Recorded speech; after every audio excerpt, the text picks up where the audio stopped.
Merci pour votre invitation. Mesdames, Messieurs, je souhaiterais vous parler aujourd'hui de la question de l'approche par les capacités. Je vous expliquerai ce que j'entends par là. Pour expliciter le titre, je dirais pour commencer que la situation du handicap est souvent perçue à travers les incapacités, à travers ce que l'on ne peut pas faire. Et l'approche par les capacités, elle, va insister davantage sur ce qu'il est possible de faire et sur les conditions permettant que ces capacités se développent et s'expriment. Vous voyez évidemment le rapport avec la pédagogie. Cette approche par les capacités, elle est liée à une exigence éthique. L'éthique est peut-être un mot qui vous a fait peur, qui vous inquiète par son exigence même, mais on peut la définir de façon très simple. L'éthique, c'est la question qui est la suivante: comment faire pour bien faire? Comment apporter un bienfait à quelqu'un d'autre? Comment aller dans son sens? Comment faire pour qu'il développe ses capacités? Et plus cette autre personne est différente, plus la question comment faire pour bien faire est difficile. Parce qu'il faut s'adapter, évidemment. Parce qu'il faut essayer d'avoir un discours qui soit valable pour chacun. Et en fonction du public que vous avez en face de vous, en fonction de celui ou celle que vous devez accompagner, le bienfait que vous allez apporter va prendre des formes très différentes. Commençons, si vous le voulez bien, sur les rapports entre ce que vous êtes obligé de faire, ce que le droit nous dit, et puis ce que l'éthique nous indique. Heureusement qu'il existe une réflexion pour aller dans le sens de ce qui est le bien ou le mieux possible, en tout cas l'absence de mal. La maltraitance étant évidemment ce que nous voulons éviter par là. À la rigueur, ne pas nuire, au mieux permettre aux autres d'arriver à développer ce qu'ils sont. Heureusement que ceci existe parce que le droit, lui, ne nous dit pas ce qui doit être.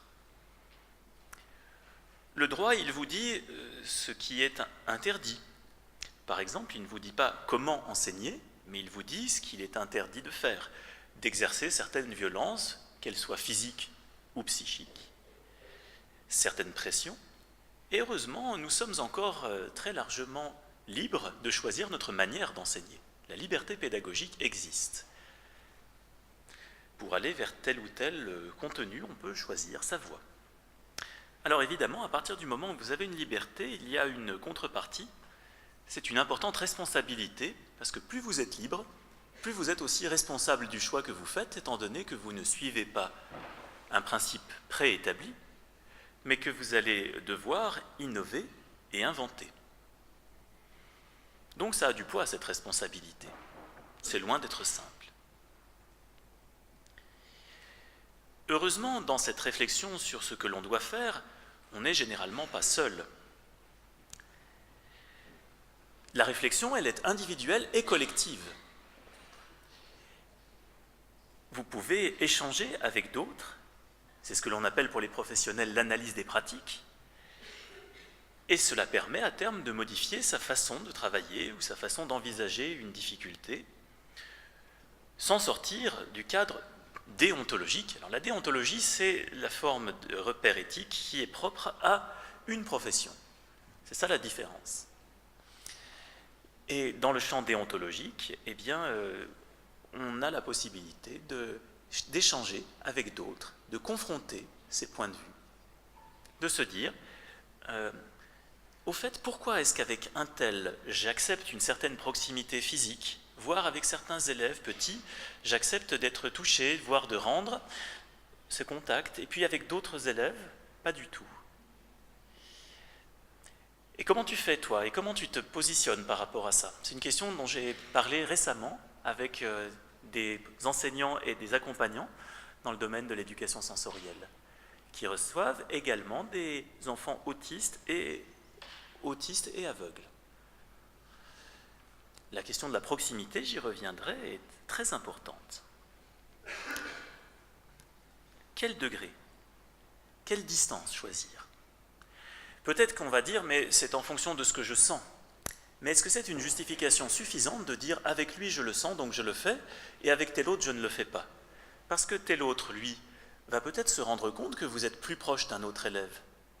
Et si pour vous, cela est lié à une sorte de feeling ou de sentiment que avec lui c'est possible et avec l'autre ça ne l'est pas, celui avec qui vous n'avez pas cette proximité visible, il va peut-être se sentir mis à distance. Donc une réflexion est importante pour savoir non seulement ce que je ressens, mais aussi ce que je fais passer.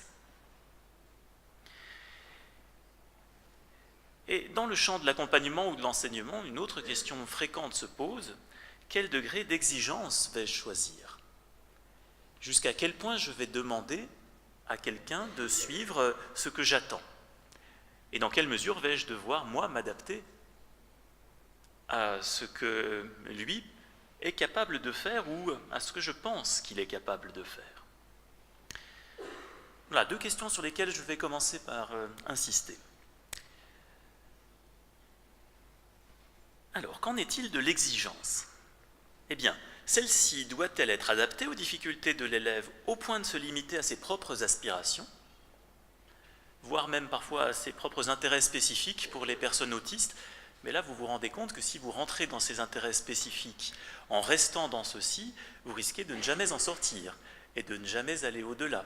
Parce que les personnes qui souvent ont un sujet plus que de prédilection, un sujet de réassurance, un sujet dans lequel elles se reconnaissent, elles vont avoir beaucoup de mal à sortir de là. Pour l'instant, ce que je vous dis est assez général, et puis je vais plus centrer progressivement sur la question de l'autisme. Mais cette question de l'exigence, elle est valable pour tous les élèves en situation de handicap, et puis d'ailleurs au-delà, pour tous les élèves en général.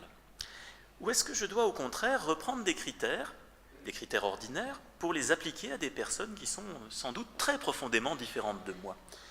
Ces critères ordinaires, leur problème, c'est que souvent ils sont normatifs, c'est-à-dire qu'ils reprennent des normes qui ont été édictées, qui nous disent ce que nous devons acquérir, quelles sont les compétences que nous devons acquérir à tel degré, par exemple, et faire rentrer des personnes qui sont non standards à l'intérieur de critères standards, eh bien c'est particulièrement difficile et il n'est pas sûr du tout qu'on leur fasse du bien ce faisant. Est-ce qu'on est vraiment dans le domaine de l'éthique dont je vous parlais pour commencer ? Est-ce que l'on fait bien en imposant quelque chose de standard à quelqu'un qui est non standard ?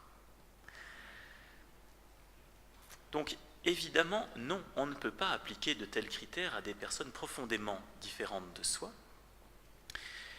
Et surtout, est-ce qu'on peut demander de telles choses sans qu'au préalable, on vous fasse confiance ? Est-ce que le statut d'enseignant, le statut d'accompagnant suffit pour pouvoir arriver à demander à quelqu'un d'autre ? Est-ce que le fait que vous vous sentiez à l'aise ou que vous manifestiez par votre façon de parler, de vous adresser à quelqu'un d'autre, suffit pour mettre à l'aise les autres ? Alors justement, dans le cas de l'autisme, pas du tout, puisque la question de la communication et de la lecture des expressions faciales, de la compréhension du discours parfois, pose problème. Donc le fait que vous vous sentiez à l'aise, que vous ayez une certaine spontanéité, ne suffit pas à dire qu'il y a réassurance et confiance. Peut-être que cette réassurance va devoir passer par des trajets complètement différents de ceux qu'on a l'habitude d'utiliser. C'est extrêmement intéressant, c'est extrêmement difficile aussi à faire. J'en ai fait souvent l'expérience avec des personnes polyhandicapées, avec des personnes atteintes par différents types de handicap, parfois avec succès, parfois non.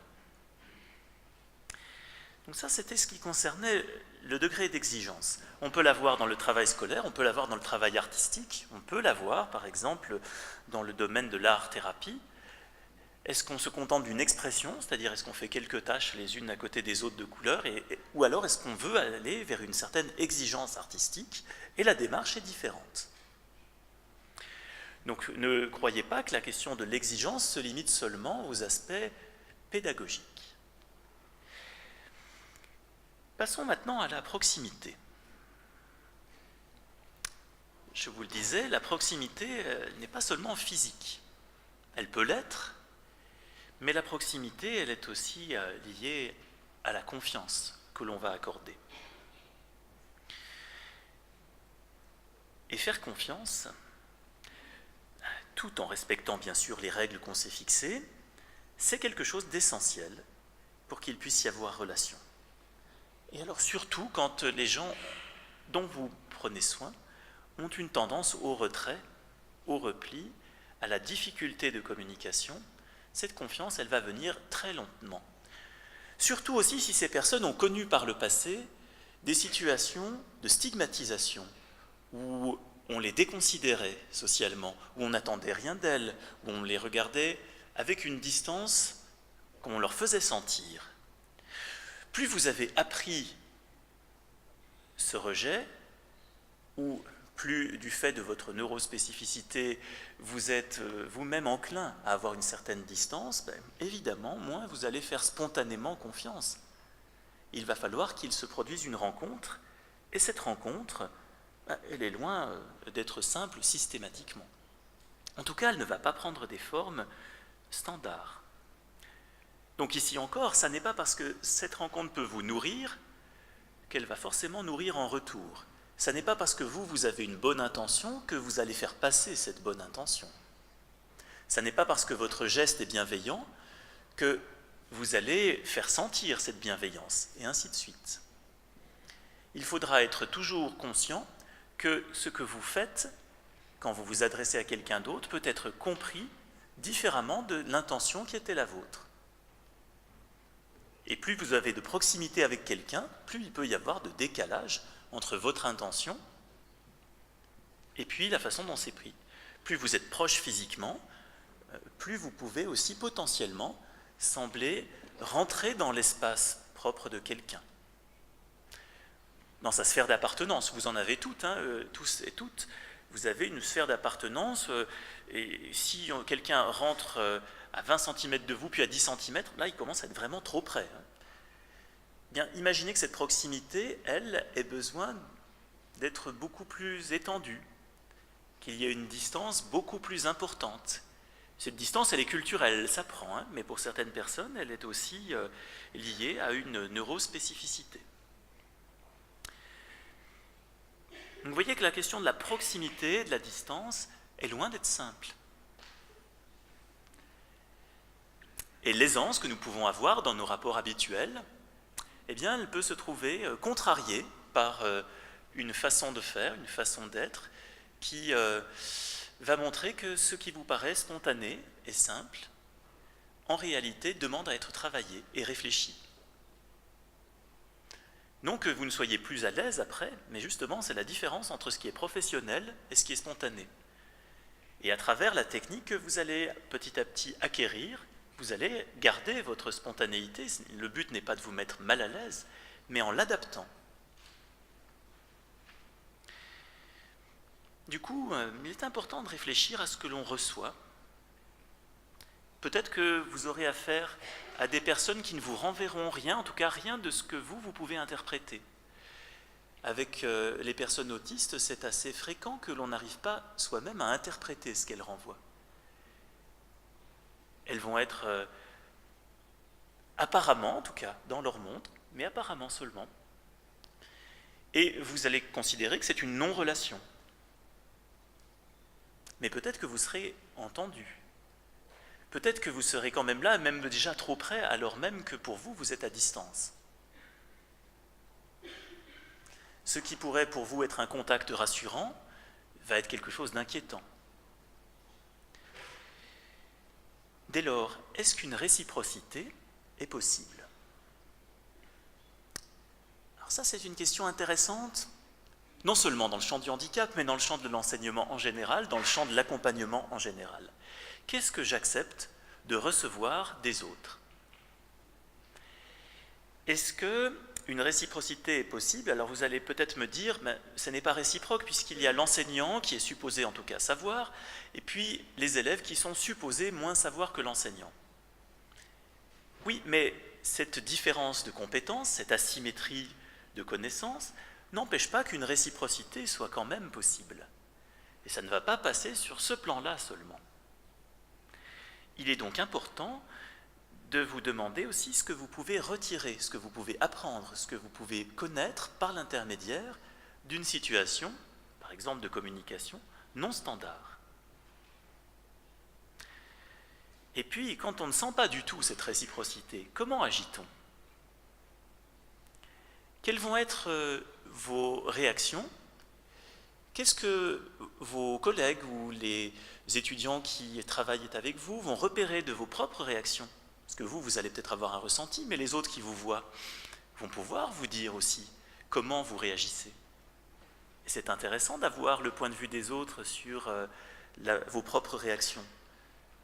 Parce que si nous nous contentons juste de dire que nous sommes animés de bonnes intentions et que nous restons dans la déclaration éthique, c'est très bien, mais ça ne suffit pas. Il faut que celle-ci se manifeste. Une démarche éthique, elle doit être perceptible. S'il doit y avoir de la cohérence entre ce que vous dites et ce que vous faites, il faut que celle-ci, cette façon d'être, soit pensée, réfléchie. Et réfléchir tout seul, c'est souvent difficile. Voilà pourquoi je vous dis que le recul peut vous être donné par les autres. Alors il y a beaucoup de choses qui, dans le champ notamment de l'autisme, interrogent.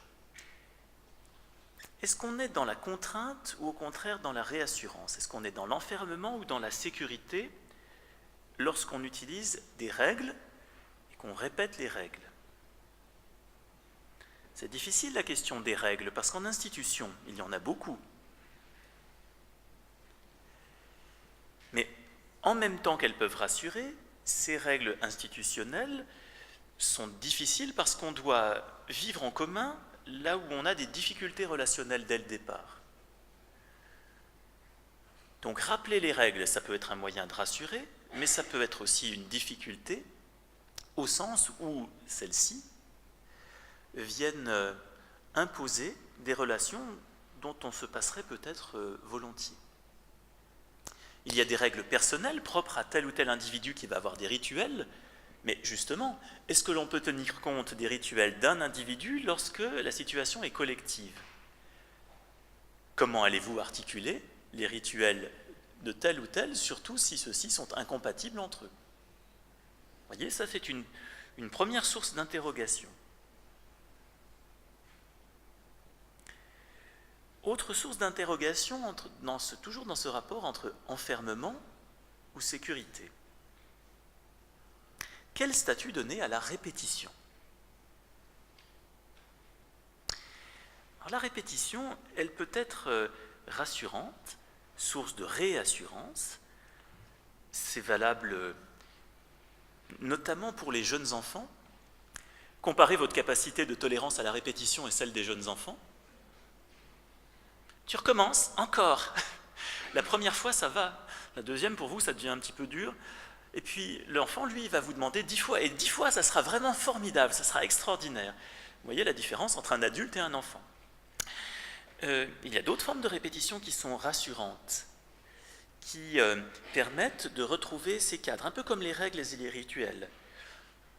Certaines stéréotypies, mouvements répétitifs, peuvent être tout à fait rassurants pour des personnes qui ont besoin de cette répétition et de la sentir dans leur corps. Pour nous, alors je dis nous qui nous pensons ordinaires, nous qui nous pensons normaux, la répétition est beaucoup plus difficile souvent à accepter et elle peut devenir enfermement. Mais elle peut l'être aussi pour beaucoup de personnes ayant des handicaps, y compris des personnes qui aiment la répétition, qu'elles se donnent, quand elles sont face à une répétition absurde. Parce que les rituels, même s'ils n'ont pas vraiment de sens pour vous qui regardez de l'extérieur, en revanche, ils servent quand même de réassurance. Alors même s'ils n'ont pas un sens élaboré, ils sont quand même là pour permettre aux personnes concernées de se sentir plus à l'aise, notamment dans leur corps. Mais quand vous avez la répétition quotidienne des mêmes difficultés relationnelles avec les autres, quand quotidiennement, à la maison, entre la maison et l'école, le collège, le lycée, quand au lycée, au travail ensuite, vous êtes face aux mêmes obstacles, à la même difficulté, on ne vous comprend pas, on ne vous reconnaît pas, on vous déconsidère. Ça, c'est une forme de répétition absurde qui n'a pas lieu d'être, qui ne fait pas partie du handicap lui-même, mais qui fait partie de ce que l'on ajoute au handicap, de ce que l'on surajoute. On pourrait l'appeler un surhandicap social. C'est pour ça d'ailleurs qu'on parle de situation de handicap. Parce qu'ici, cette répétition-là n'est pas souhaitée, mais pourtant, elle est tout le temps présente. Et il est très difficile d'y résister si, sans cesse, partout autour de vous, on ne fait que répéter que oui, vous n'êtes pas normal, vous n'êtes pas comme les autres, vous auriez pu si vous aviez été différent, mais là, vous ne pouvez pas. Et cette différence constamment rappelée, constamment renvoyée, évidemment, est une source de souffrance. Il y a d'autres formes de répétition absurde. Mais je vous donne cet exemple pour que vous imaginiez ce que ça peut être dans le temps que d'être constamment renvoyé à sa différence, à sa difficulté. Pourquoi toujours les mêmes obstacles? Pourquoi est-ce si difficile d'être reconnu? Voilà un exemple de répétition absurde. Toujours dans le champ de la répétition, et dans cette question de l'enfermement ou de la sécurité, le problème du rythme que l'on se donne. Alors, je vous parlais tout à l'heure des stéréotypies, des mouvements répétitifs, les balancements par exemple, les mouvements autres, qui souvent donnent l'impression d'être un enfermement dans le corps. Mais on peut aussi observer que le rythme que l'on se donne, un rythme qui est une variation dans une certaine répétition, le fait de jouer systématiquement avec du sable, par exemple, de faire tourner systématiquement des roues, pendant des heures parfois, ça donne du rythme, ça donne un point d'assise ou d'ancrage. C'est la raison pour laquelle on ne peut pas d'emblée passer outre par rapport à cette répétition. On peut lutter contre les stéréotypies progressivement, mais si on ne comprend pas leur sens, celles-ci vont donner lieu à des jugements, à des déconsidérations. Or, la rythmicité, elle a une importance, qu'elle vienne de soi ou qu'elle vienne de l'extérieur. Cette rythmicité, cette répétition voulue, cette fois, maniée, on peut la trouver, par exemple, en voiture, dans le roulement de la voiture, le ronronnement du moteur qui calme beaucoup les personnes atteintes d'autisme ou porteuses d'autisme. En équithérapie, avec les chevaux et le trot du cheval, qui va donner une rythmique au corps qu'on n'aura plus besoin de se donner à soi-même. Ou encore dans une salle de stimulation sensorielle. Là aussi, on va essayer de donner une rythmique qui va permettre une réassurance première et ensuite un échange qu'on n'aurait pas eu sans ce rythme extérieur.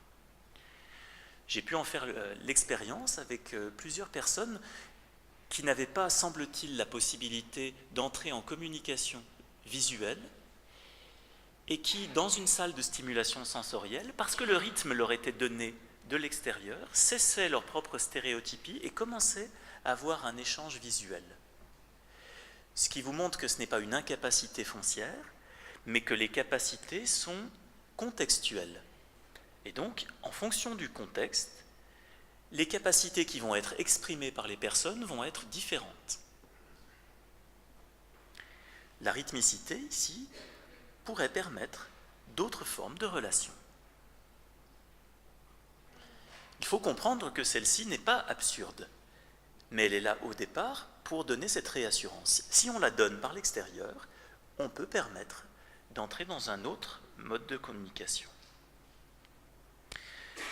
Bon, alors tout ceci dans un autre mode de communication, si tant est qu'il y ait communication, justement, parce que celle-ci est particulièrement difficile. Et notamment pour essayer de se rendre compte de ce que peut être l'expérience intérieure de quelqu'un qui est atteint d'autisme. L'expérience intérieure, c'est ce qu'il ressent du dedans, dans son propre corps, dans son propre psychisme. Qu'en est-il de son expérience du monde? Comment vous perçoit-il? Comment vous perçoit-elle? Est-ce que parfois vous arrivez à faire cette transposition qui est d'essayer de se mettre comme en lieu et place de quelqu'un d'autre? Alors je dis bien comme en lieu et place, parce qu'on n'est jamais en lieu et place, complètement. On ne peut jamais se mettre complètement à la place d'eux. si on a l'illusion de pouvoir se mettre complètement à la place de quelqu'un, on manque quelque chose. On est à côté. On va lui imposer ce qu'on pense être bon pour lui ou elle. Et ça, c'est redoutable aussi. Vous voyez, par exemple, si on prend un des principes moraux qu'on entend très souvent, ne fais pas à autrui ce que tu ne voudrais pas qu'on te fasse. Vous êtes d'accord avec ce principe moral ? En général, les gens sont plutôt d'accord. Mais qu'est-ce que ça veut dire ? Ne fais pas à autrui ce que tu ne voudrais pas qu'on te fasse. Qu'on te fasse là, ici, maintenant, comme tu es ? Ou ce que tu ne voudrais pas qu'on te fasse, sous-entendu, si tu étais à sa place, dans la même situation, avec les mêmes dispositions, avec les mêmes difficultés. Auquel cas, la formulation s'entend très différemment. Parce que si je laisse le sous-entendu de côté, et que je pense à ce que moi j'espère, moi je voudrais, ce qui moi m'aiderait, moi me donnerait une aspiration, bien, je ne fais que parler de moi. Je suis en train de projeter sur l'autre ce que j'imagine être son expérience à partir de la mienne, en amplifiant la mienne, en réduisant la mienne. Mais ici, nous parlons d'une expérience qui peut être profondément différente de celle qui a été la mienne, et ça depuis notre naissance. Nous n'avons sans doute jamais perçu, par exemple, notre corps de la même façon. Nous n'avons sans doute jamais perçu le bruit ambiant, la lumière ambiante de la même façon. Vous n'avez pas eu, si vous n'êtes pas vous-même autiste, une hyperstimulation comparable, en tout cas comparable dans la durée, à ce que peuvent connaître des personnes autistes, ou le niveau d'angoisse de certaines personnes. Donc, dans quelle mesure peut-on se risquer à entrer dans cet espace intérieur ? Est-ce qu'il serait possible d'arriver à saisir ce dont l'autre personne a besoin ? Jusqu'où je vais aller pour essayer de cerner ce dont il a besoin ? Je ne suis pas en train de vous dire que cet effort d'imagination, essayer de se mettre comme en lieu et place d'autrui, est voué à l'échec. Au contraire, c'est une ressource. L'imagination, elle est importante tant que je sais que j'imagine, tant que je pense que ce n'est pas ce qu'il ressent, mais que j'ai bien conscience que c'est une hypothèse que je fais pour essayer de me rapprocher le plus possible de ce que lui ou elle peut éprouver. Et puis, si vous voulez que quelqu'un vous permette d'entrer dans son espace intérieur, bien là aussi, il faut qu'il vous fasse confiance. Est-ce que vous-même, d'ailleurs, si on vous interrogeait sur des choses extrêmement intimes, des aspects de votre personnalité que vous ne voulez pas mettre en avant, est-ce que vous seriez capable d'abord de l'exprimer, et ensuite, est-ce que vous voudriez en parler vraiment ? Est-ce que vous aimeriez parler de ce qui vous angoisse le plus, de ce qui vous pose le plus problème ? À n'importe qui comme ça, sans faire confiance préalablement, ça m'étonnerait. Alors, si vous avez en plus des difficultés communicationnelles fortes, eh bien, il y a de grandes chances que ceci soit particulièrement difficile. Puis j'y reviendrai, beaucoup de personnes avec autisme ne souhaitent pas du tout qu'on rentre dans leur espace intérieur. Et même parler, parfois, c'est délicat, parce que c'est déjà donner trop de soi. Et c'est déjà aller trop loin. Non pas qu'on ne puisse pas le faire, mais, on le verra, certaines personnes ne veulent pas le faire, et depuis tout petit, parce que c'est déjà trop intime, trop proche. Voilà donc une question concernant l'intériorité, mais il va falloir faire un certain nombre d'hypothèses. Comment rentrer dans cet espace intérieur ? Est-ce souhaitable ? Est-ce possible pour vous ? Et surtout, si cette autre personne est très différente de votre fonctionnement, est-ce que c'est vraiment possible ? Du coup, si vous ne pouvez pas rentrer à l'intérieur, que vous avez affaire à quelqu'un qui est non-verbal, qui ne se conduit pas de façon standard, vous ne pouvez faire que des hypothèses. S'il ne répond pas de façon standard ni à l'oral ni à l'écrit, qu'est-ce qui va être la marque de sa propre expérience intérieure ? Est-il si facile de ce fait de distinguer les incapacités potentielles, les capacités surtout, potentielles et actuelles, les capacités manifestes ? Est-il si facile notamment de distinguer entre autisme dit déficitaire et autisme de haut niveau. Ce que l'on fait couramment à partir de classifications que l'on utilise, mais parfois on peut être très surpris concernant une manifestation tardive de capacité.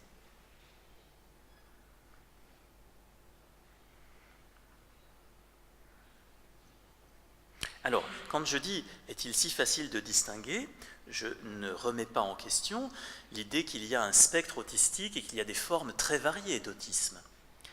Mais je dis attention d'un point de vue éthique parce que beaucoup de personnes qui ont pu être considérées comme déficitaires, parce qu'elles étaient non-verbales, parce qu'elles n'avaient pas de moyens de communication adaptés, n'ont peut-être pas été si déficitaires ou n'auraient peut-être pas été si déficitaires si on avait pu arriver à communiquer avec elles.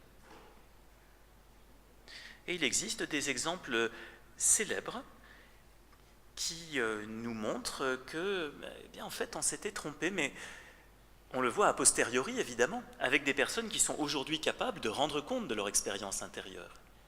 Évidemment, a posteriori, on peut se dire qu'on s'était trompé parce qu'on le sait désormais. Mais si elles étaient restées dans une institution avec cette étiquette de personnes déficitaires toute leur vie, qu'est-ce qu'on saurait d'elles aujourd'hui ? Alors, pour vous faire réfléchir à cette question, je vais vous passer quelques extraits de films. D'un film de Julie Bertuccelli intitulé « Dernières nouvelles du cosmos ». Si vous ne l'avez pas vu, je vous le conseille fortement, c'est un film documentaire. Et puis si vous l'avez vu, je vais vous passer des extraits des bonus que vous n'aurez pas forcément vus. Donc tout le monde devrait s'y retrouver. En fait, dans ce documentaire, on nous raconte l'histoire d'une poète contemporaine qui s'est donnée pour nom de poète Babouyek, ou Babouyek SP comme sans parole. Son vrai nom, c'est Hélène, c'est une personne autiste non-verbale, incapable de tenir un crayon, de s'exprimer donc ni par écrit ni verbalement, incapable de taper également sur des touches de clavier, donc il n'y a pas de moyen de communication facilité par l'intermédiaire du clavier. Et cette jeune femme, elle a été cataloguée autiste déficitaire. Elle est allée jusqu'en maternelle à l'école. Elle n'a jamais dépassé la maternelle. Ensuite, elle est allée en institution. Et puis, sa mère a décidé de la reprendre avec elle lorsqu'elle avait 15 ans. Et elle a essayé de rentrer dans son espace personnel, de rentrer le plus près possible de cette fille dont elle ne savait pas ce qu'elle pouvait ressentir. Alors, je vous montre d'abord un extrait de la vie quotidienne, où vous allez voir Hélène et sa mère au supermarché. Imaginez ce que vous auriez pensé en voyant ces personnes.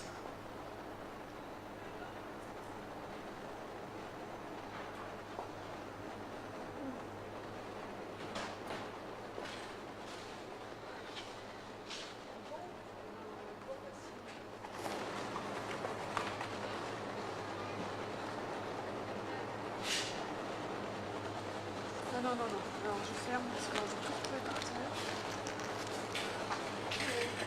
Hélène.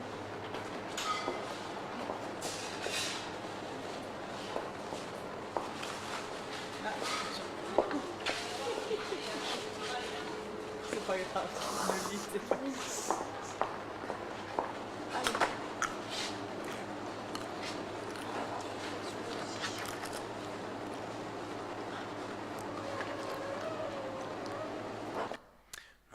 Donc là, on les voit, donc elle a 29 ans. Alors quand j'avais proposé cet extrait à des personnes sans leur dire quoi que ce soit auparavant, on m'avait dit « Oh la pauvre, la mère, ça doit être vraiment difficile, vous vous rendez compte, elle a 29 ans, puis ça fait... » Oui, alors il y a ça, effectivement, il y a cette difficulté dans la vie courante. Puis à côté de ça, il y a tout ce qu'il a été possible de faire à partir du moment où, très progressivement, Hélène a pu utiliser des petits carrés de plastique pour communiquer et écrire, comme ici par exemple. On la voit avec sa mère en train de Vous avez la communiquer. réponse, ça y est. En fait, je vois le monde dans l'épaisseur subtile de l'innocence du monde, comme mon ami Pierre, alors grande joie. C'est une belle réponse. J'ai pas le tascam, Je suis impressionnée. Moi, j'y ai déjà été tout à l'heure, en fait, quand on a fait la dédicace de Julie. Alors nous, ça m'a scotché, alors que j'ai l'habitude, normalement. Je veux dire, comment est-ce qu'on peut rester dans une telle organisation tout le temps surtout que voilà, c'est sans relecture, c'est je continue. C'est pour ça que moi, je la ramène toujours à la lecture, parce qu'en fait, elle se redit pas. Je continue. Voilà, j'ai une idée, je vais jusqu'au bout. C'est vrai que c'est compliqué. Oui. Ce système de communication, quand on a que ça, qu'on ne peut pas l'exprimer autrement, puisque c'est long. Donc Hélène, ça va très très vite dans sa tête et beaucoup moins dans son corps. Donc forcément, toutes les idées sont là, la pensée elle est en place, et il faut la traduire après avec des petites lettres, ça va pas vite. Vous pensez que la pensée est déjà... Enfin, la réponse était À la déjà... vitesse que nous les fait, oui, Ouais, je c'était pense. déjà dans sa tête. Ouais, par contre, alors, Vous voyez ce contraste dont parle ici sa mère entre une pensée qui fuse et une expression qui est extrêmement longue à mettre en place parce qu'elle ne peut passer que par la saisie des petites lettres. Et même le mouvement de pince qui est nécessaire pour ceci, il a été long à mettre en place, difficile à organiser. Et puis, alors, ce qui est très curieux, c'est que Hélène sache écrire et en plus écrire très bien sans faute d'orthographe. Donc on lui a demandé un jour, mais comment tu fais? Ben ça, c'est lié à un recoin secret de mon cornichon de cerveau, a-t-elle répété. Parce que pour elle, ça ne pose pas spécialement de problème, c'était le fait de devoir s'exprimer qui posait problème fondamentalement. Alors je vous passe maintenant un extrait de son texte, lu par un acteur, puisqu'on a tiré un spectacle des textes qu'elle a écrits. Donc toujours écrit, bien sûr, avec les petites lettres et transcrit par sa mère au fur et à mesure.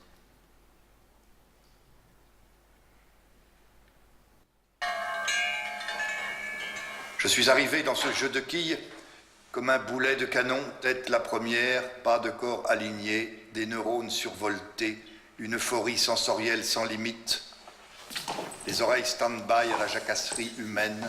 Tu veux t'asseoir là? J'imagine que tout s'accélère dans ton être, ici et maintenant, en activité cérébrale avec son passé, présent et devenir. J'accuse. Mon monologue en forme de dialogue avec toi, sans toi, en question à mes réponses.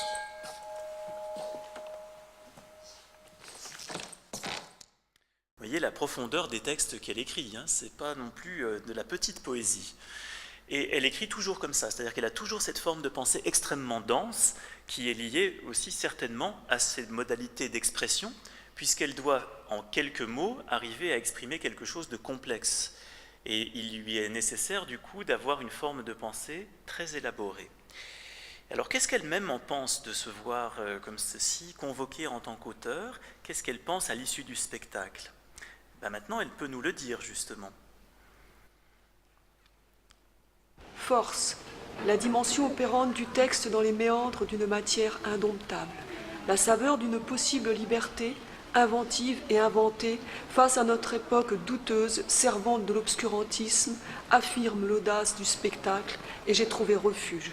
J'ai plongé, tête la première, dans le bain des anatomiques sensations, les miennes. En route. Pas mal, hein, comme retour. Alors, bien entendu, je ne suis pas en train de vous dire que toute personne autiste non-verbale serait en capacité de produire des choses comme ceci. Non, cet exemple, je vous le montre pour vous dire qu'on aurait tout à fait pu passer complètement à côté des capacités de cette personne. Elle aurait pu rester toute sa vie en institution. Et de ce fait, ça doit vous poser quand même un certain nombre de questions, mais pourquoi à ce moment-là ne choisit-elle pas d'aller à la rencontre des autres si elle peut avoir une pensée aussi élaborée? Pourquoi quelqu'un qui est intelligent ne va pas au contact? Ah oui, mais c'est un peu simple de se poser ces questions comme ça. Ça, ce sont des questions neurotypiques, comme vous ou moi. Ce ne sont pas des questions que vont se poser des personnes qui, justement, sont neurospécifiques et qui vont avoir cette pensée survoltée dont parle Hélène, justement, ou cette difficulté d'entrer en contact. Mais ce n'était pas seulement pour Hélène que le contact était difficile, pour sa mère également. À son propos, On le voit dans le film, sa mère a des mots très difficiles à entendre avec le recul, puisque voyez ce qu'elle nous dit. « Je n'avais pas de fille avant que le contact soit mis en place. Je vivais à côté de quelqu'un qui n'existait pas, ni pour moi, ni pour personne, puisqu'elle ne pouvait rien exprimer. »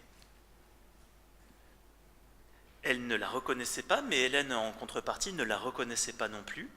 Et, dit-elle, il a fallu qu'elles s'apprivoisent mutuellement. Il a fallu qu'elles apprennent à se reconnaître. Alors, ça a pu être fait ici avec sa mère, ça aurait pu être fait avec des personnes, des professionnels qui auraient amené cette reconnaissance progressive. Mais comment les choses se sont-elles passées ? Eh bien, c'est pour, toujours selon ce que dit la mère d'Hélène dans le film, c'est une livraison du soi tellement profond qu'il faut une énorme confiance en soi et en l'autre. Je vous rappelle cette notion de confiance dont j'ai parlé tout à l'heure. Elle a une identité intellectuelle très aboutie, mais corporellement, elle n'a pas de moyens pour l'exprimer. Ça, c'est ce que sa mère a découvert au moment où elles ont commencé à communiquer, qu'en fait, intérieurement, c'était quelqu'un qui avait une identité très complète, et qu'elle n'avait pas seulement des éprouvés vagues, mais au contraire, quelque chose de très cohérent.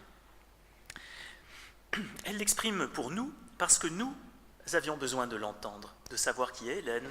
Dans son identité, il manque le S. Mais Hélène sait qui elle est, donc elle n'avait pas ce besoin de l'exprimer. Pourquoi, en effet, devrait-on passer par le langage et par le corps ? Pourquoi devrait-on s'exprimer si ça livre l'intériorité, si le langage et le corps peuvent mentir ? Et de fait, ils mentent souvent. Si vous deviez exprimer de la façon la plus fine ce que vous ressentez, comment feriez-vous ? Auriez-vous les mots ? Les mots vont vous trahir, vous tromper. Et si vous aviez conçu ceci depuis le début, depuis votre prime enfance, avant même de commencer à parler, est-ce que vous l'auriez choisi ? Est-ce que vous auriez choisi ce mensonge ? Voilà une question qu'on peut se poser. Ce n'est pas seulement un moyen de communication, c'est aussi un moyen de falsification que le langage. Sauf que quand vous ne pouvez pas communiquer avec les autres dans la société en général, vous êtes dans une vulnérabilité de la communication, qui va renforcer les difficultés qui peuvent être les vôtres. C'est ce que j'appelle la vulnérabilité communicationnelle. Ça fait partie aussi de la vulnérabilité. Ça touche forcément les personnes dans l'exercice de leurs capacités. Poursuivons sur ce risque du langage. Nous, alors toujours nous, les neurotypiques, nous qui nous considérons comme normaux, comme ordinaires, nous pensons qu'une personne doit passer par le langage pour pouvoir exister en relation aux yeux des autres. Mais le risque du langage, c'est quelque chose qui a été souvent souligné par plusieurs personnes qui sont devenues capables de l'exprimer. Et cette fois, je me réfère à Hugo Orio, qui lui aussi est une personne autiste qui était non-verbale pendant longtemps. Il raconte dans L'Empereur, c'est moi, un livre autobiographique, que parler, c'était un risque, c'était s'exposer, notamment à des réactions de personnes qu'on ne comprenait pas. Et donc, tout jeune, Hugo avait décidé qu'il ne parlerait pas, parce qu'il ne comprenait pas les interactions sociales, parce qu'elles n'ont pas de sens. Vous allez vous dire, oui, mais un enfant qui décide ceci ne va pas s'y tenir longtemps. Là, justement, là, c'est la spécificité. C'est que lui, il s'y est tenu pendant des années durant. Et quand il avait décidé quelque chose, sa volonté était telle que ça durait pendant des années. Son régime alimentaire spécifique, son mode de comportement particulier, il les a maintenus très longtemps. Il a écrit ce livre, L'Empereur, c'est moi, en référence au livre que sa mère, elle-même écrivain, Françoise Lefebvre, avait écrit à son sujet, Le Petit Prince cannibale. L'empereur renvoyant au Petit Prince. Hugo, à l'époque il s'appelait Julien, mais il a choisi de changer de prénom, il s'appelait Hugo, n'a parlé qu'à l'âge de 6 ans, alors qu'il savait déjà lire, écrire, compter, mais il avait décidé de ne pas parler, de ne pas se livrer, et même d'ailleurs de ne pas continuer à grandir, mais de rentrer dans le ventre de sa mère, de redevenir petit. C'est pourquoi il avait un régime alimentaire qui, normalement, aurait dû, dans sa représentation, lui permettre de régresser et de redevenir un embryon, un fœtus. Même sa mère a pu penser parfois que derrière son silence, il n'y avait peut-être rien, le vide, c'est dans son livre. Mais à chaque fois qu'elle pensait cela, elle se reprenait. Elle ne renonçait pas à stimuler ce petit enfant muet, à aller vers lui. Mais voyez l'effort qu'il faut faire aussi quand il n'y a pas de retour, pas de réciprocité. Je les ai rencontrés l'un et l'autre, nous avons bien discuté à ce sujet, et c'était tout à fait instructif d'avoir leurs deux points de vue. Effectivement, le souci qu'on pouvait rencontrer vis-à-vis de ce petit enfant et la difficulté d'arriver à comprendre ce qui pouvait être à l'intérieur de lui. Et quand il a écrit son livre, ses parents ont découvert quantité d'aspects de sa vie qu'ils ne savaient pas, qu'ils ne connaissaient pas, qu'ils ne leur avaient jamais dit, ni à l'un ni à l'autre. Alors, à l'âge de 2 ans, il était normalement destiné à l'hôpital psychiatrique à vie. On a dit que cet enfant n'est pas normal. Et d'ailleurs, Hugo Oriot l'a bien retenu et il est en train d'écrire un livre qui sera un pamphlet politique apparemment bien senti par rapport à la condition de handicap en France et notamment la condition de nombreuses personnes porteuses d'autisme. Pour lui, ce n'est pas l'autisme qui fait souffrir, mais l'étrangeté du monde environnant, l'incompréhension qu'on lui témoigne.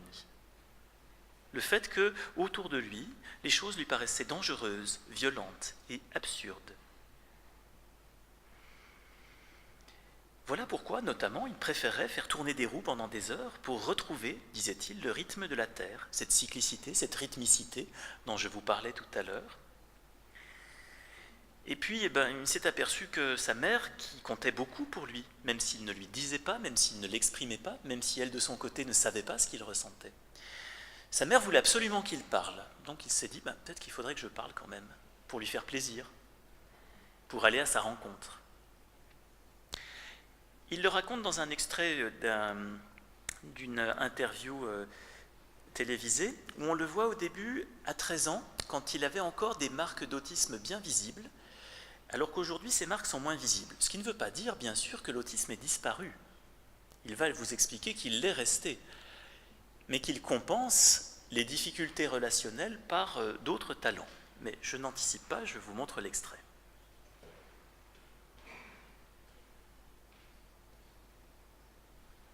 Ah, il ne vient pas tout seul, je vais sortir, je vais vous le montrer comme ça.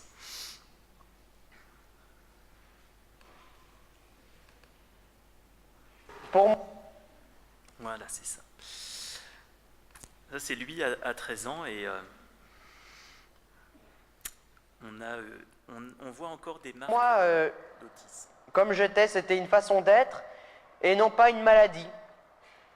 Je pensais il n'y avait pas de différence, que chacun était comme il était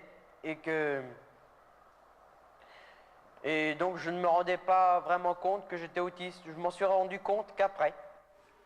Voilà, et alors c'est de voir, on voit voilà, que vous êtes encore un peu engoncé sûr, par rapport tout à fait, encore à aujourd'hui. Oui. Et c'est de voir en fait votre mère vous aimer, se battre, se débattre pour vous, qui vous a fait sortir de votre isolement. Elle a réussi à casser le mur. Oui, ça c'est un déclic que j'ai eu lieu, c'est un déclic qui a eu lieu à 6 ans. À l'âge de 6 ans, je me rendais compte que ma mère, qui était la personne qui semblait m'aimer le plus au monde, qui était la seule qui était vraiment avec moi, qui m'aidait, se donnait beaucoup de mal pour que je parle. Donc je me suis dit, si cette personne-là se donne autant de mal pour ça, ok, je vais y aller. Et à partir de 6 ans, j'ai commencé un peu à sortir des mots de ma bouche. Ouais. Mais après, c'était très très long. Il a fallu des années j'étais un enfant très taciturne jusqu'à l'âge de 10 ans. Et ensuite, après, à l'âge de 12 ans, je parlais un petit peu trop, même un petit peu trop bien. Et Vous ça êtes fait un rattrapé. petit peu trop de monologue. Et vous dites, on est toujours autiste, on reste autiste. sûr, mais Il est où votre autisme là, par exemple, quand on vous voit, quand vous me parlez? L'autisme, bon, déjà maintenant, aujourd'hui, il existe dans un livre, mais c'est surtout Pardon. Ah, c'est dommage. Je voulais que vous entendiez la fin quand même. Je reprends. Par exemple, quand on vous voit, quand vous me parlez. L'autisme, bon, déjà maintenant aujourd'hui il existe dans un livre, mais c'est surtout l'autisme vous accompagne toujours. C'est-à-dire qu'aujourd'hui, moi, n'oubliez pas que je suis un acteur, n'oubliez pas que je suis un comédien et que j'ai finalement appris à feindre. Et si je suis devenu comédien professionnel aujourd'hui, c'est parce que sans doute, peut-être, je me trouvais beaucoup de prédispositions à le faire, étant donné que j'avais dû faire un travail de comédien sur moi-même pour arriver à simuler, à jouer la comédie sociale. Donc n'oubliez pas que je suis un comédien. Mais tout ce que vous faites dans votre vie, vous expliquez quand même que ça reste obsessionnel, hein. Bien sûr, je marche par obsession et par plaisir et par désir. Voilà, pas mal. Ça, est-ce que c'est spécifiquement autistique? Pas forcément, hein. D'autres gens, d'autres acteurs peuvent aussi marcher par obsession, par plaisir, hein. Vous avez vu le contraste entre la présentatrice qui, elle, est très dans la mobilité, puis dans l'excitation verbale, etc., et puis lui qui est au contraire très posé et qui va essayer de jouer ce rôle qu'on lui demande, tout en conservant, il le dit bien, ses traits autistiques. Parce que cela fait partie de lui, parce que si c'est une simple différence, si c'est une neurospécificité, alors on ne peut pas dire qu'il y ait du handicap, et on ne peut pas dire que ce sont des gens qui sont atteints par l'autisme, porteurs d'autisme, non, c'est une spécificité, et cette idée de neurospécificité, dont peut-être Joseph Chovanec vous reparlera tout à l'heure, elle date d'il y a quelques années maintenant dans son expression. Voici un extrait traduit d'un auteur autiste, Jim Sinclair, à propos de la neurodiversité. Chacun d'entre nous qui apprend à vous parler, vous qui êtes neurospécifique. Chacun d'entre nous qui sommes...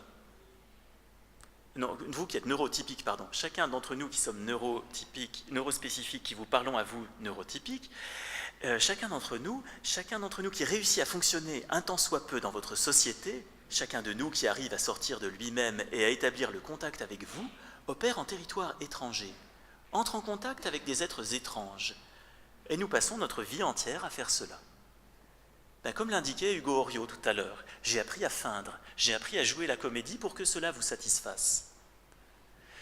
J'ai appris à m'adresser à vous comme vous attendez que je m'adresse à vous, vous, les individus neurotypiques.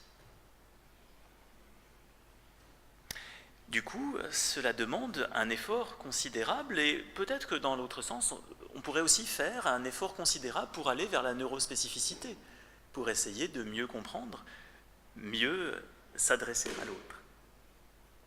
Et ce serait un moyen pour développer les capacités, développer les aptitudes de tout un chacun. Ces capacités, comme je vous l'ai montré avec l'exemple de Babouyek SP ou de Hélène tout à l'heure, elles peuvent être complètement mises à l'écart, complètement laissées de côté par des représentations de ce que la personne ne peut pas faire. Et pourtant, nous devons, c'est une démarche fondamentale dans le champ de l'enseignement, d'amener les personnes à les exprimer. Alors pour cette expression des capacités, je vais me référer pour terminer cet exposé à la notion de capacité ou de capabilité telle qu'elle a été définie en philosophie, alors pas seulement dans le champ du handicap, mais dans des champs beaucoup plus larges. Donner accès à la culture, donner accès à l'école, donner accès à la société, ne pas être d'emblée maltraité, rabaissé, déconsidéré, stigmatisé, c'est avoir des opportunités. Être aidé, accompagné, c'est pouvoir développer des capacités, même si on est autrement capable de façon non standard. Que vous ayez des troubles 10, que vous ayez des troubles neurospécifiques ou ce que l'on considère comme étant des troubles, si vous avez bien suivi le raisonnement jusqu'ici. Cette idée de capacité ou capabilité, elle a été défendue par Martha Nussbaum, philosophe américaine, et Amartya Sen, prix Nobel d'économie, dont la pensée était également très philosophique. Ils ont insisté sur le fait que les capacités des personnes sont en fait toujours combinées. Ce qu'on appelle capacité, ou qu'on traduit aussi par capabilité pour reprendre le terme anglais, ça dépend à la fois de ce que l'on a en soi et de la possibilité de le développer. Ce sont donc à la fois des possibilités externes fournies par la société, par l'école, par l'environnement familial, par quantité d'autres opportunités qu'on vous offre. Et puis, des possibilités internes propres aux individus. Mais vous devez comprendre que cette distinction entre externe et interne, c'est une abstraction. En réalité, dès la petite enfance, les choses sont inextricablement liées. Si on ne vous donne pas les opportunités de développer vos capacités, une grande partie de celles-ci ne se développera pas. Donc on ne peut pas dire que c'était des capacités que vous aviez. Et pourtant si, vous les aviez peut-être, mais elles n'ont pas pu se développer. La notion de capacité, elle fait appel à l'idée de potentialité. Et ici, on voit que ces potentialités sont à la fois internes et externes. Elles sont toujours combinées. Il y a toutes sortes d'obstacles qui peuvent réduire les capacités, transformer les capacités en incapacités. Et il y a toutes sortes de facilitateurs qui peuvent augmenter ces capacités, leur permettre de s'exprimer là où on ne les attendait pas, là où on considérait que les personnes ne pourraient jamais, avec cette répétition dont je vous parlais tout à l'heure, tu ne peux pas. Peut-être que tu aurais pu si tu n'avais pas eu ce trouble, mais comme tu es, tu ne pourras pas. Bon. Ces capacités combinées désignent toutes les possibilités réelles d'agir librement contre toutes sortes d'obstacles, y compris contre la mésestime de soi. Le fait que soi-même, on ne s'aime pas, on ne s'apprécie pas.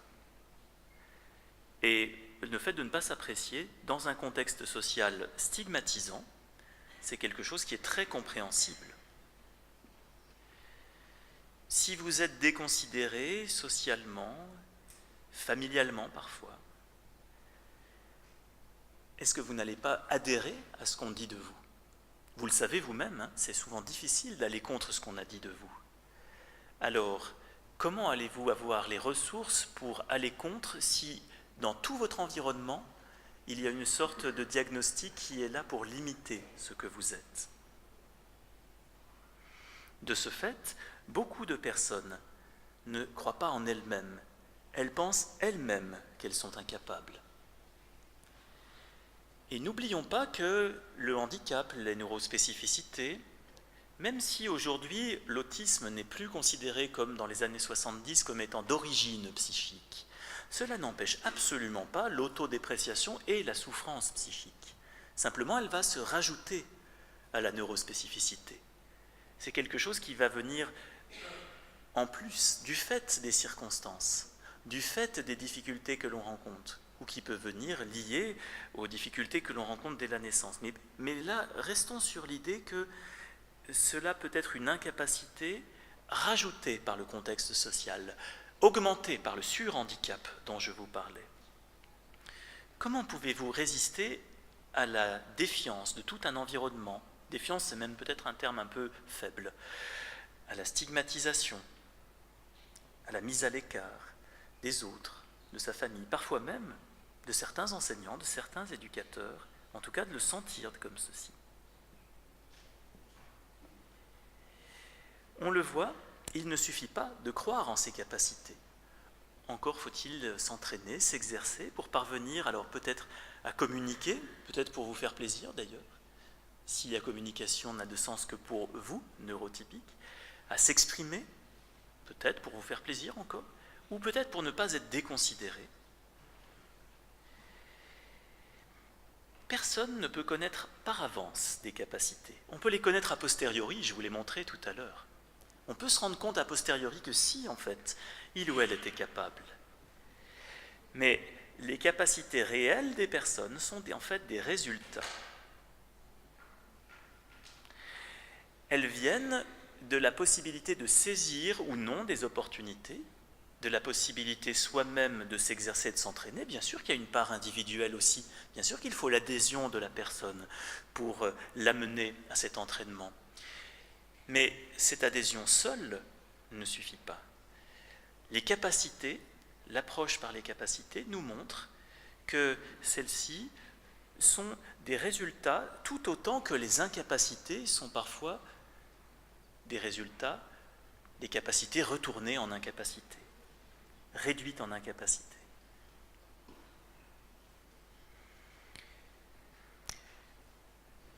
Voilà ce qu'il était important de souligner aujourd'hui pour vous faire rentrer un peu dans cette perspective de ce que vous allez avoir à travailler avec des personnes qui sont non standards.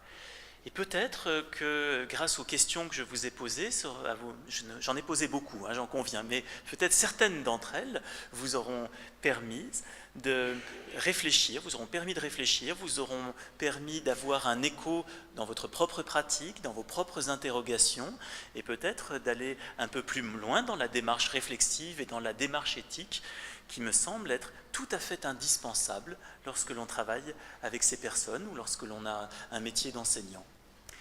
Merci pour votre attention.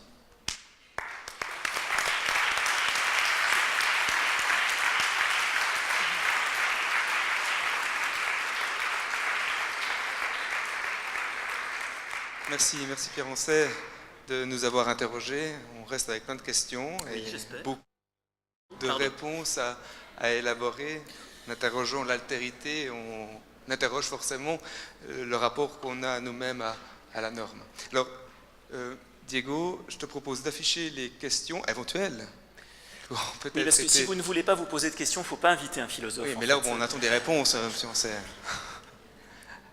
Elles sont affichées là? Ok. Bien, alors, peut-être qu'en attendant qu'on affiche les questions, il y a des questions qui vous brûlent les lèvres que vous aimeriez poser en live, en direct, par le micro, via le micro. Bien, alors voilà. Je prends cette question. Les catégories neurotypiques et neurospécifiques sous-entendent des caractéristiques neurologiques observables.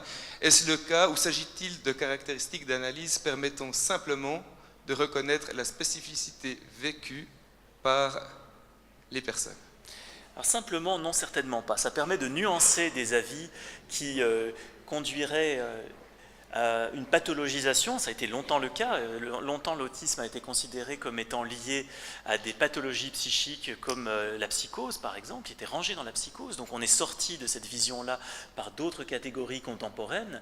Simplement, ça ne permettra pas de reconnaître facilement la spécificité vécue, parce que pour reconnaître la spécificité vécue, en tout cas c'est mon point de vue, il faut s'appuyer sur les échanges avec les personnes concernées. Et plus on a la possibilité d'échanger à propos de l'expérience intérieure avec quelqu'un qui le souhaite, bien sûr, avec quelqu'un qui accepte de vous faire rentrer dans son espace intérieur, bien plus on peut affiner ce que l'on peut dire, tout en tenant compte de la variabilité des expériences en fonction des personnes. Donc ici, nous avons affaire à des catégories contemporaines, efficaces, dans une certaine mesure, mais qui ne dispensent pas de l'échange quand celui-ci est possible, et qui ne dispensent pas non plus, surtout pas, de l'ensemble des hypothèses dont j'ai parlé tout à l'heure, concernant ce que peuvent éprouver et ressentir les personnes. Voilà, alors c'est la seule et unique question. C'est bien, non, mais attendez. Ah, il y en a une deuxième, d'accord. Très bien. Alors, comment, lorsque l'on n'a que des interactions ponctuelles, comme enseignant avec des élèves neurospécifiques, approcher de cette intériorité de l'autre, ce qui semble prendre beaucoup de temps? Ah oui, alors là, une question très pratique, hein, difficile d'ailleurs, parce que effectivement, je me rends bien compte de ce que cela représente quand on a affaire à quelqu'un qu'on ne connaît pas. Alors, plus on a de connaissances en même temps, plus on a lu de choses sur l'autisme, plus on a une connaissance du spectre dans son ensemble, d'expérience de telle ou telle personne, plus sans doute on peut formuler des hypothèses à propos de ce garçon, de cette fille que l'on a dans sa classe. Bien sûr, ça ne permettra pas de rentrer en contact directement, justement parce que le contact est ce qui est difficile dans ce cadre.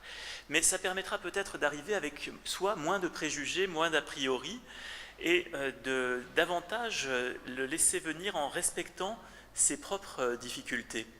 Je peux vous donner l'exemple de mon épouse qui a eu cette circonstance dans le cadre de son enseignement il y a quelques années, qui m'avait dit, mais on m'a dit que j'allais avoir une étudiante autiste au milieu d'un groupe de femmes en difficulté, mais comment je vais faire? C'est absolument impossible. En plus, elle a dit qu'elle n'aimait pas les autres gens. Ah, c'est sans doute ce qu'on lui renvoyait d'ordinaire. Et puis, Ben justement, on a essayé de travailler ensemble et pour voir ce qu'elle pouvait faire et comment elle pouvait accueillir au mieux cette personne. Et finalement, ça a été une très belle rencontre pour elle qui l'a amenée aussi à changer, moduler son type d'enseignement, tout en faisant évidemment très attention à cette personne en particulier.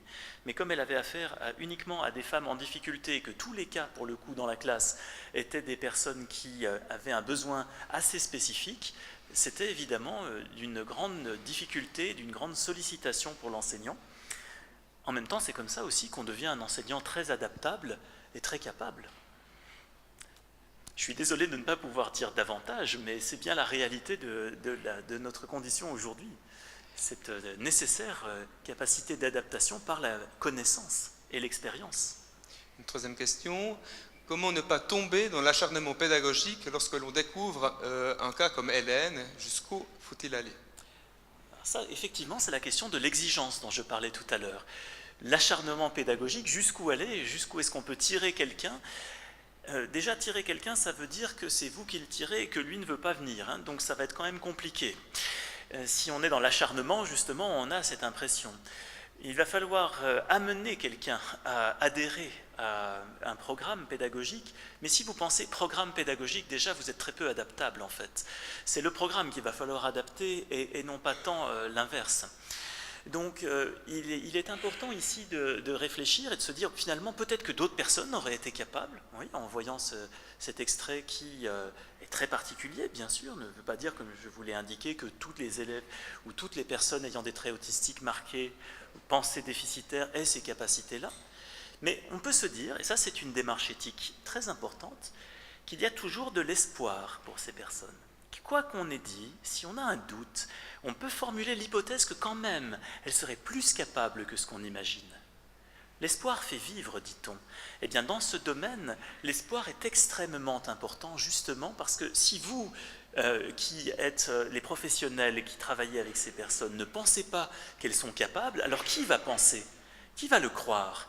Qui va imaginer qu'elles seraient peut-être capables, si ce n'est pas vous, justement? Voilà la démarche que l'on peut adopter, sans vouloir essayer de forcer l'exigence pour aller vers des exigences normatives. Ça, c'est aller trop loin, me semble-t-il. Mais avoir l'espoir que c'est quand même possible, par d'autres chemins, d'arriver à un résultat qui serait satisfaisant, voilà quelque chose qui est très intéressant à travailler en soi, tout en restant dans son adaptation, et non pas en faisant venir l'autre vers son sujet d'espérance. Ce n'est pas à lui que vous allez le demander, c'est aussi forcément à vous.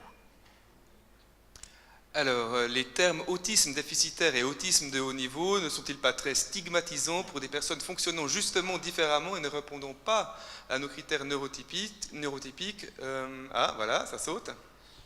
Alors, j'ai bien entendu la question voilà, quand même. Voilà. Et comment ces personnes neurospécifiques prennent-ils ces étiquettes qu'on leur donne? Oui, alors justement, hein, imaginez qu'on parle de personnes déficitaires, vous pensez qu'on peut le prendre bien? Puis bon, de haut niveau, pas toujours non plus, parce que de haut niveau, ça marque une distance, ça marque une séparation, une différence.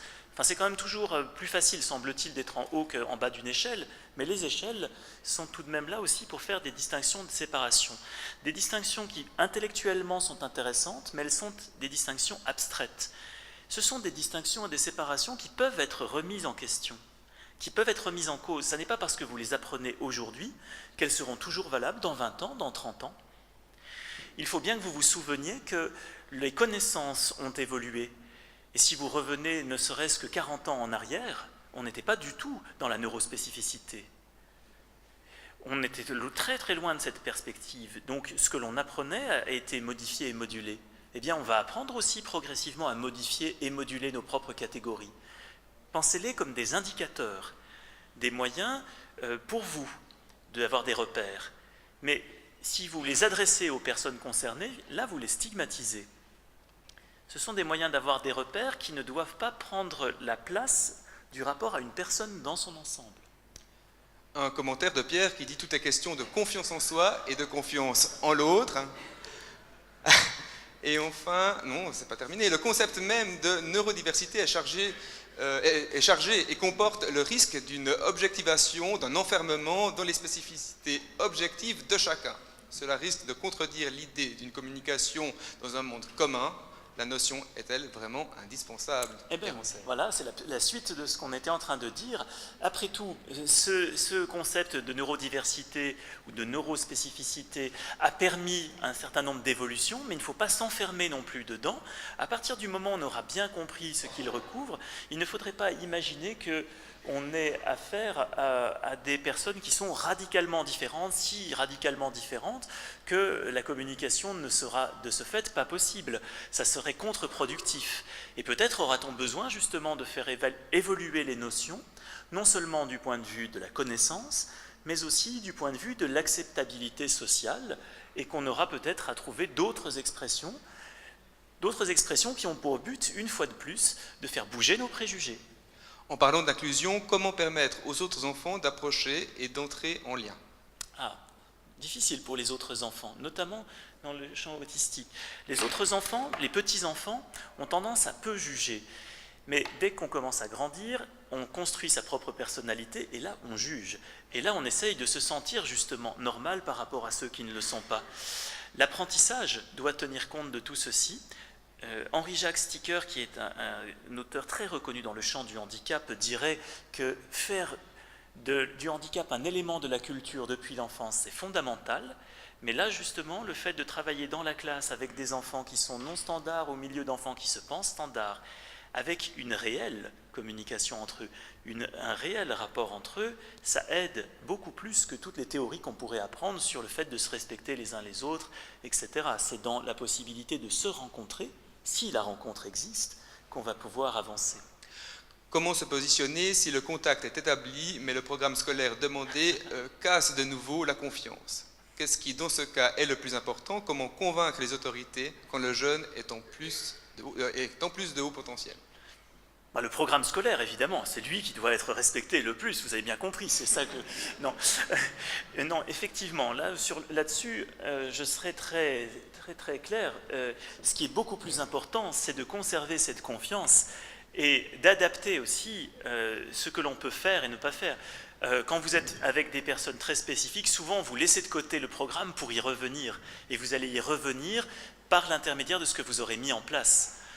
Donc, la liberté pédagogique est là, elle est là aussi pour nous permettre d'adapter ce qui semble possible et ce qui semble tout à fait adapté à ce que l'on veut obtenir, à ce qu'on pense possible d'obtenir. Mais rester dans un programme, c'est vraiment justement trop normatif. Alors, dans le même ordre d'idée, si on n'utilise pas des standards normatifs précisément pour évaluer les élèves neurospécifiques, cela ne va-t-il pas mettre les autres dans un état d'injustice? Car ils pourraient penser que cela serait plus facile pour ces élèves autistes. Oui, on peut être aussi plus exigeant vis-à-vis d'eux, surtout s'ils ont des capacités intellectuelles supérieures à la moyenne. On peut leur donner aussi plus de travail, et souvent d'ailleurs il faut leur donner plus de travail pour occuper leur esprit et leurs capacités. Donc c'est peut-être pas dans ce sens-là toujours que la question va se poser. Mais effectivement, la question de l'inégalité est importante, parce que très souvent, on oppose égalité des chances, par exemple égalité des chances entre les différents étudiants, et respect de la spécificité. Et ici, on a un travail très important à faire dans le domaine de l'éducation, dans le domaine de l'éducation nationale qui est notre ministère, sur ce rapport entre une exigence qui serait comparable pour chacun et en même temps adaptée. Et vous voyez toute la difficulté de cette question de l'exigence dont je parlais tout à l'heure. Ça, c'est une question importante.